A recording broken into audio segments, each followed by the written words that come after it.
Tonight, a compelling eyewitness report for News at 10 of the liberation of an Islamic State stronghold in Iraq. The pictures certainly tell a story. This is an army once seen as an oppressor here, but after 2 years of tyranny, the relief and joy is etched in every face. For more than 2 years, these people have been held captive here, prisoners of the barbarous Islamic State. Now, at long last, the darkness is lifting. The Iraqi army was once lampooned for running away from Mosul, a sectarian force it was said too frightened to fight. So what's changed? Raghi Omar will be here to assess. Also on News at 10 tonight. iDodge. The EU accuses Apple of avoiding 11 billion in taxes in Ireland. On the eve of the Brexit summit at Chequers, are we going to get on and leave the EU? And if so, how and when? The agonising death of the young man who tried to save the murdered backpacker in Australia. And ticket sales are on the up for the Paralympics. Tonight, the story of one medal hopeful and the inside track on a sport you won't forget in a hurry.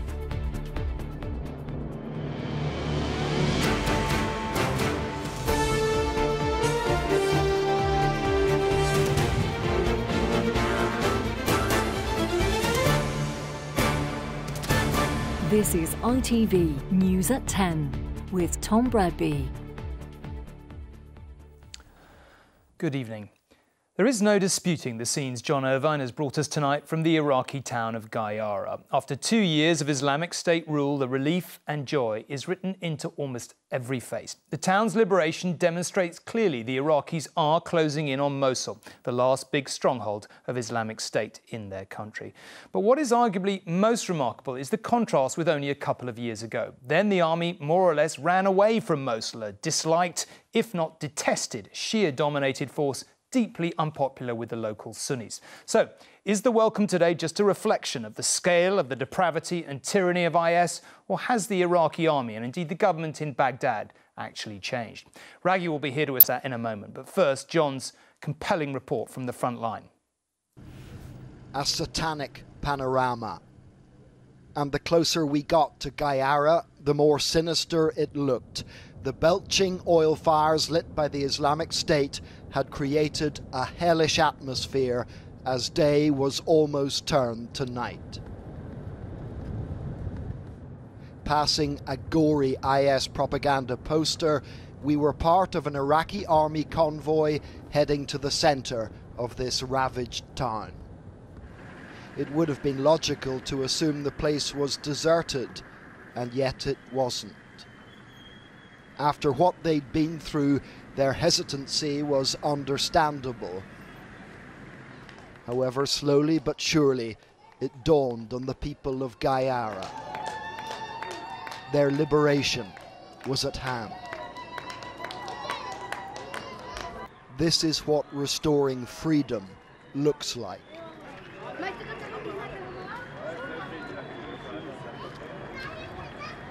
We'd come in with the Liberation Force, the Iraqi Army's 9th Brigade, and as people came out to welcome them, it was hard not to get caught up in the mood of celebration.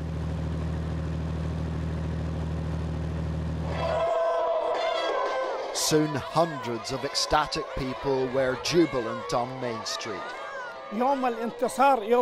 We are so happy because this is our victorious day. Daesh have been kicked out of town. This is a big deal for the Iraqi armed forces and for the citizens of this town. For more than 2 years, these people have been held captive here, prisoners of the barbarous Islamic State. Now, at long last, the darkness is lifting. Tragically, there were those who could not join in the celebrations because it's all come too late. This woman was crying because IS killed 3 of her sons. All the people here endured cruelty and shortages during the occupation, and the food brought in by the army was gratefully received. The men had been forced to grow beards. This one said it was a relief to be able to relax once more and be clean-shaven.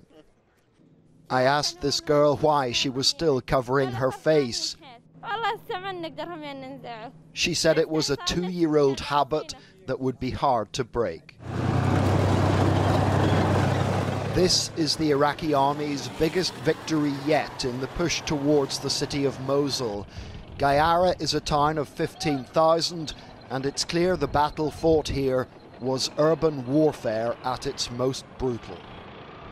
This debris perfectly illustrates exactly what the Iraqi army were up against. It's the remnants of a bulldozer that IS had crammed with explosives and tried to use in a suicide attack.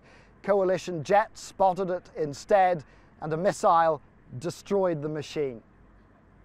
Strategic in location and valuable for its riches in oil, IS defended the town with all they had and lost hundreds of fighters in the process.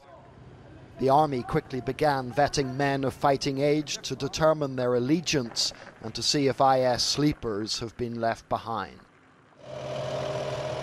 In the meantime, preparations are underway for the next assault. Rarely seen here, these are American soldiers crossing the Tigris on their way to setting up a new forward base from which to provide support to the Iraqis. After their shameful retreat from Mosul 2 years ago, Iraqi confidence is building.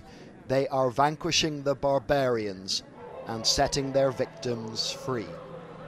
John Irvine, News at 10, Gayara, Northern Iraq. Well, with Gayara back under Iraqi control, the government's forces are heading north to try and meet its objective, which is to liberate Mosul by the end of the year. They are fighting their way up the Tigris River, and US defence chiefs said today the Iraqi army is, in their view, on course to meet that objective. The victory in Gayara means they are within 50 miles of Mosul, which is Islamic State's last major stronghold in Iraq, and arguably more its de facto capital than Raqqa. The Iraqi soldiers are backed up by American airstrikes and also Kurdish forces, which are closing in to the north and east. But there are humanitarian consequences of the fighting. 1.5 million people have already fled to Iraqi Kurdistan, a region now overwhelmed by refugees and struggling to support them. And if the battle for Mosul is long and drawn out, which it may well be, there are concerns a further 1 million people who live there could flee. Obviously creating another very significant refugee crisis. Raghi is here to assess various things. You were in Mosul when it fell 2 years ago. Can you compare and contrast, if you like, what you saw then and what we're witnessing today? Well, I remember walking around a lot of the major camps deserted by the Iraqi army, who did, as you said earlier, just basically down tools and left. There were reports that the commanders had actually been paid off by Islamic State, if you can sort of believe it, left in their helicopter. I was walking around, you know, hundreds of millions of dollars of American and British sort of help in terms of Humvees, heavy artillery and so forth. This is a revitalized and different Iraqi army. We have to say, under very heavy American guidance on the ground with special forces, not only in terms of the bombing from the air, giving air support. The key question is how the people that John was walking around will welcome them, because there is a huge, vicious sectarian divide in Iraq. The army and the militias that support them are largely Shia. The people in Mosul are largely Sunni. I think my gut instinct is that they were celebrating leaving the yoke of IS more than they were joyous at seeing the Iraqi army there once again. But it's important what the Iraqi army does with this military victory, and it'll be key. OK.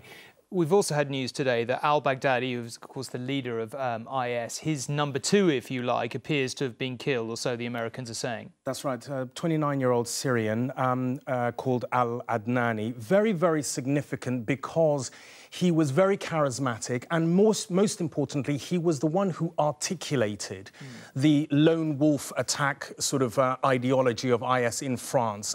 He was also head of their effective secret service. I think it's very important to say, though, and the Americans have given some detail, they were carrying out airstrikes in the region in which he was killed. They're not coming out and saying that they actually killed him. But this is an organisation built to withstand deaths. You'll remember, you know, even with al-Qaeda, they lost many senior commanders. They rebuilt again. It's significant in a symbolic sense. It doesn't mean the end of their command structure. OK, Raghi, for now, thank you very much indeed.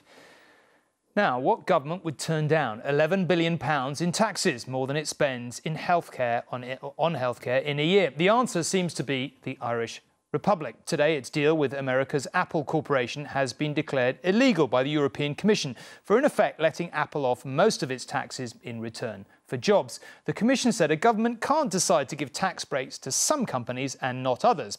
Apple says it won't pay. The Irish government says it doesn't want it to. Apple was born in California 40 years ago and has gone on to become the world's most successful company. Last year it reported the biggest profit in corporate history. Today the European Commission took a chunk back. The Commission has judged Apple's tax affairs in Ireland unfair and ordered the Irish government to pursue the company for unpaid tax. Apple's tax benefits in Ireland are illegal. 2 tax rulings granted by Ireland have artificially reduced Apple's tax burden for over 2 decades. Apple's relationship with Ireland dates back to 1980 when Steve Jobs, the company's co-founder, opened a factory. Today the company employs 5,500 people there, but it's Ireland's status as Apple's European HQ that's caused the problem.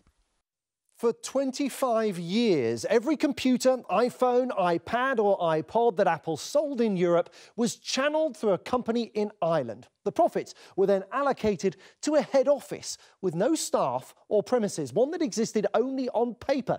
Now, the European Commission calculates that in 2014, for example, Apple paid an effective tax rate on its profits of a tiny fraction of 1%.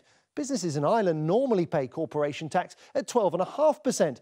And so the Commission has decided that Apple owes the Irish government around £11 billion, enough money to fund the country's healthcare system for a year. Now, Apple is furious, but it can afford to pay. In recent years, the company's performance has been so spectacular that it has accumulated cash reserves totalling £164 billion. Much of this money is sitting offshore, as yet untaxed. Let's be honest about it. Apple is a tax avoider. There's nothing illegal about that. Let's also be clear. But they have worked out how to make the system work to best effect. Are they upset now because they've been found out? Yes. Apple dismisses the ruling as legal mumbo-jumbo and warned it will have a harmful effect on jobs.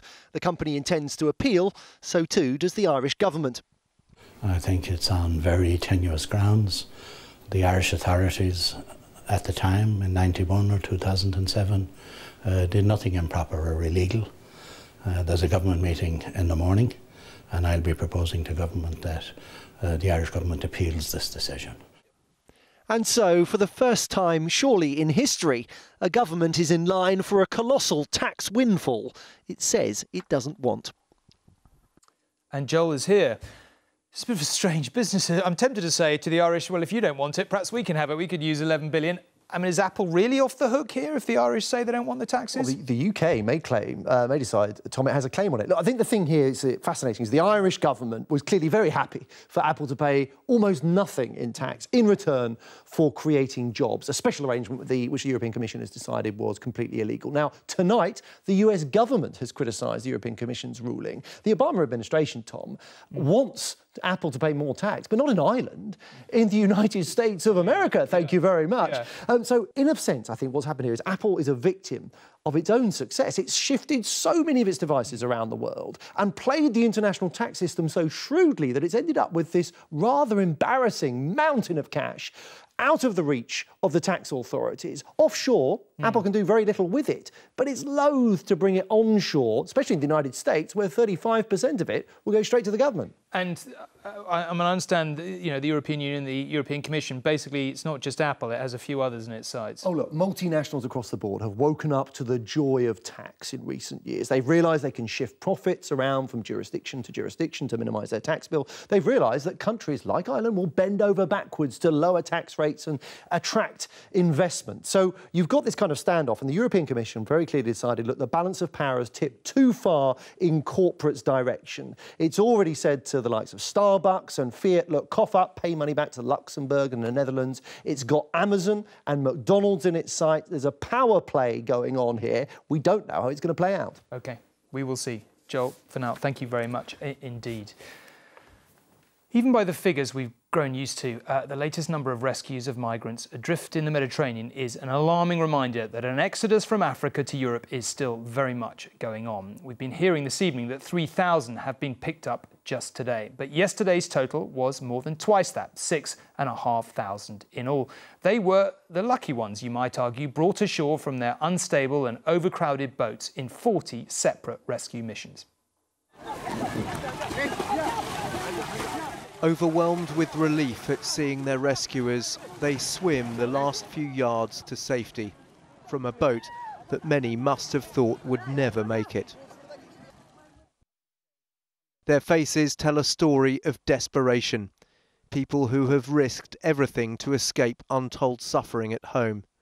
Shot through with exhaustion and happiness as they are plucked from the waters, among them tiny babies born into this modern-day exodus.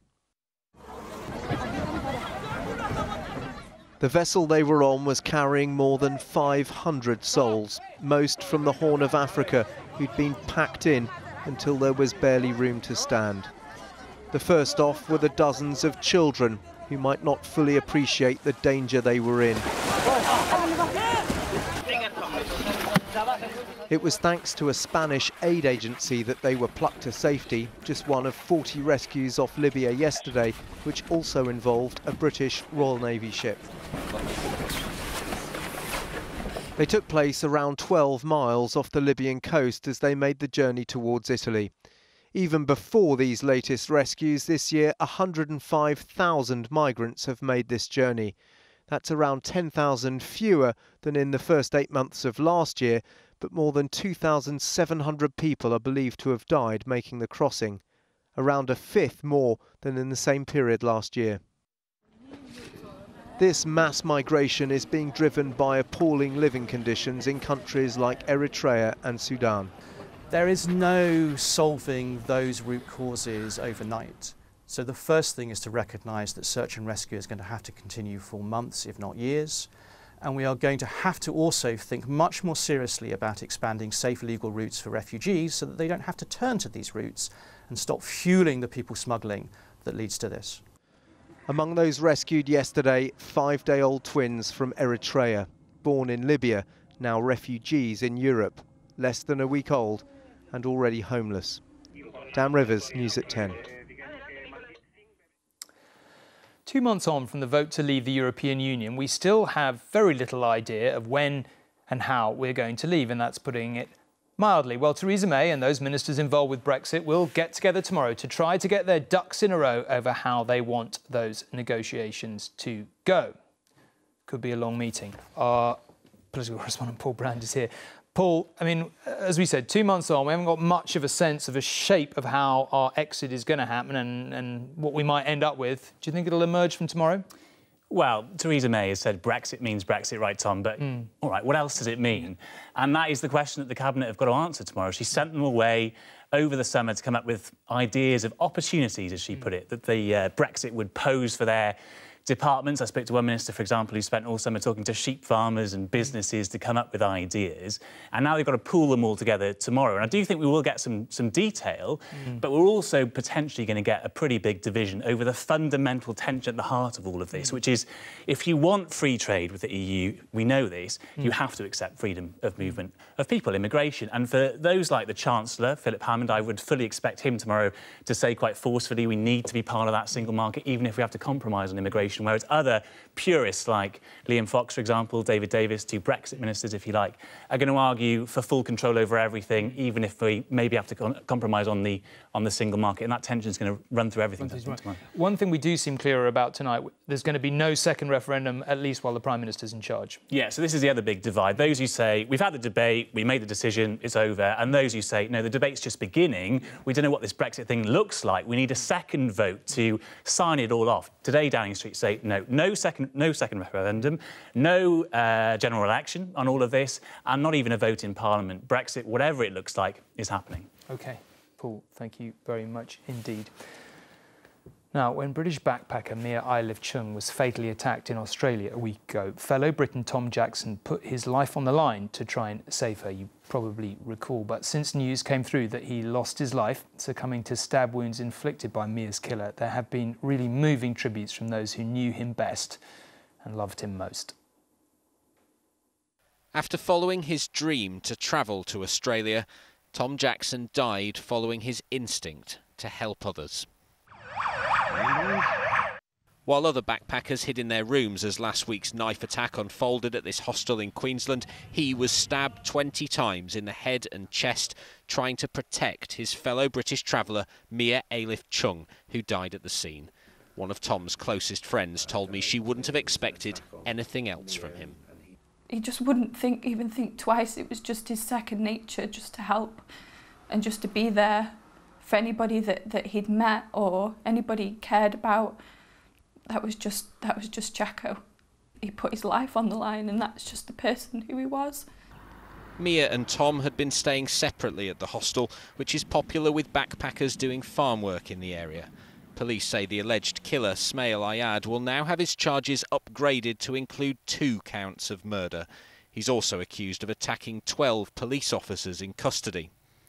For the last week, Tom had been on a life support machine in the local hospital. His father said he was bereft at the loss of his son, whom he was with when the machine was turned off last night. In a statement this afternoon, his mother said, "With Tom's passing, he has taken a piece of my heart with him. I will be forever grateful to have had this beautiful, unique soul in my life for the last 30 years. Tom has touched so many people's lives, and this will have left many hearts broken." His brother says he always knew Tom was a hero. He says now the world views him the same way. Ben Chapman, News at 10. Something really desperate about that. There's so many people really hoping he would make it.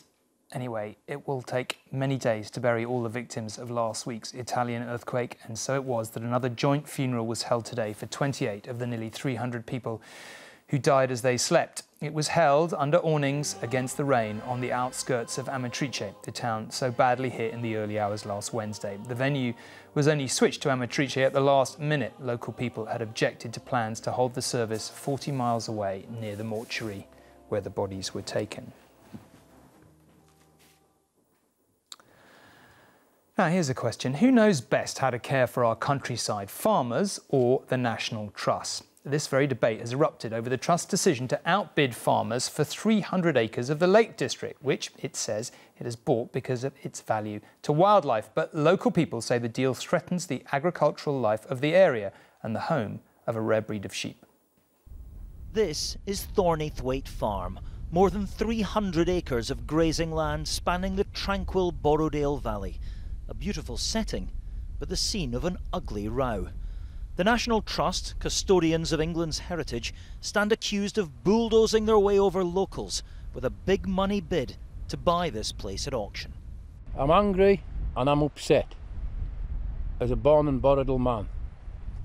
Pete Edmonton's family have run the neighbouring farm for a century.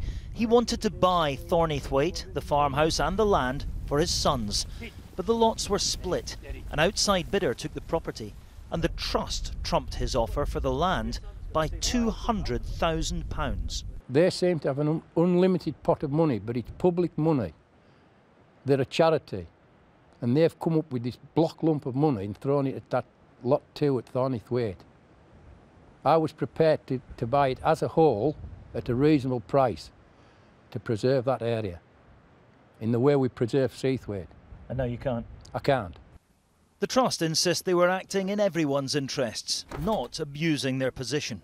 We didn't know who we were bidding against, but we've secured it, and that's great news for the nation, for future generations, people who can come and enjoy this fantastic landscape and nature that it... You've been called bullies. Are you bullies? I'm not a bully. The National Trust say they bought this land to protect and preserve it for everyone. But the farmers here argue that's precisely what they've been doing for centuries. They say they know these hillsides and the sheep that graze on them in a way that no one else could, and they fear that splitting up farms like this could threaten their ancient way of life. The Herdwick sheep that roam free on these hillsides are a rare and hardy breed, but so increasingly are their shepherds. The more farms that fall out of their hands, the bleaker the future, they say. I think everybody's really upset and a little despairing. I mean, the sale's gone through now, there's nothing much we can do about it. But we're concerned about, what happens when the next farm comes up for sale or the next tenancy. Where's this all heading? The National Trust works hard here to preserve a landscape that draws millions of visitors each year. But there is a fear in the Lake District that without more protection, some of the old ways of life could face erosion too. Lie down, lie down. Martin Geisler, News at 10, Borrowdale. If England's footballers need any guidance on how to turn around their fortunes, they could do a lot worse than look towards England's cricketers. 18 months ago, the one-day side was humiliated at the World Cup. Today, it put in an astonishing performance to hit a world record score against Pakistan. They finished their innings on 444 for 3, with Jos Buttler securing the record with a boundary off the last ball of the innings. Earlier, Alex Hales had hit the highest score by an Englishman in a one-day international with 171. England ended up winning by 169 runs. And finally, we've had just over a week to recover from the excitement of the Olympics, and now, with the Paralympics just over a week away, there's been some rather better news from Rio about ticket sales. They are on the way up and not before time. All of which will only add to the atmosphere for the British competitors, like teenager Dimitri Kucher, one of 4 Paralympians we are profiling this week. He's a wheelchair fencer who says his sport has given him the confidence he struggled for growing up without his legs.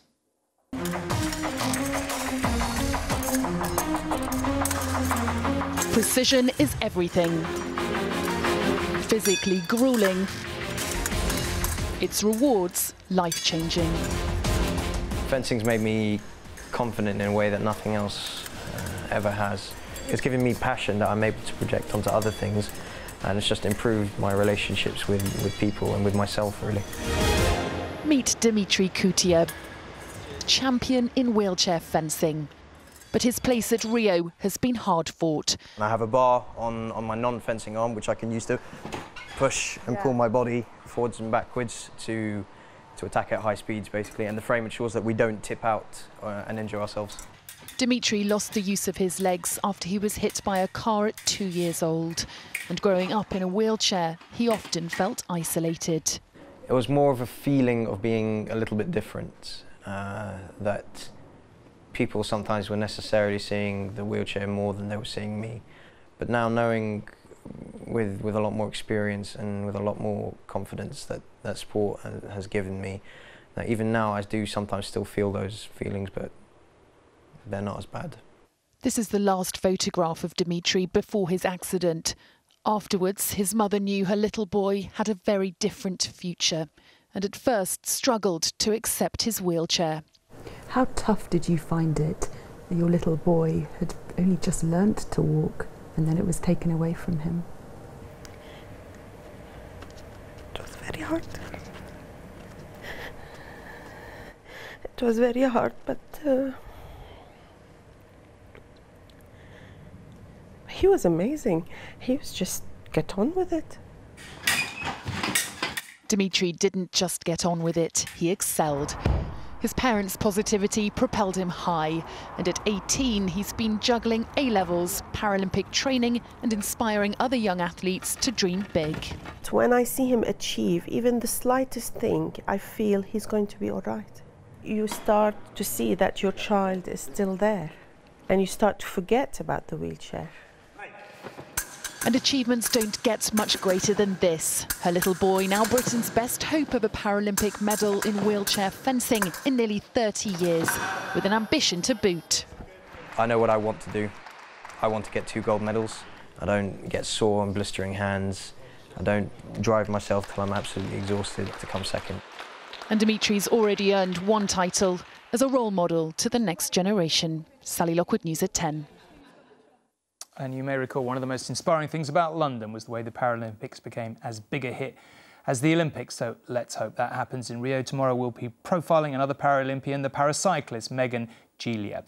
What else might be happening tomorrow? Well, there's that cabinet meeting at Chequers with the Prime Minister leading discussions about how Britain hopes to benefit from leaving the EU, and Princess Anne in Russia tonight will be taking part in commemorations there to honour the servicemen of the Arctic convoys in the Second World War who endured very great hardship. Raggy will be back on again with On Assignment after the news in your part of the UK with reports on French food waste and ice hockey in Morocco. It's a great programme, well worth watching. I'll be here again tomorrow. For now, good night and thanks very much indeed for watching.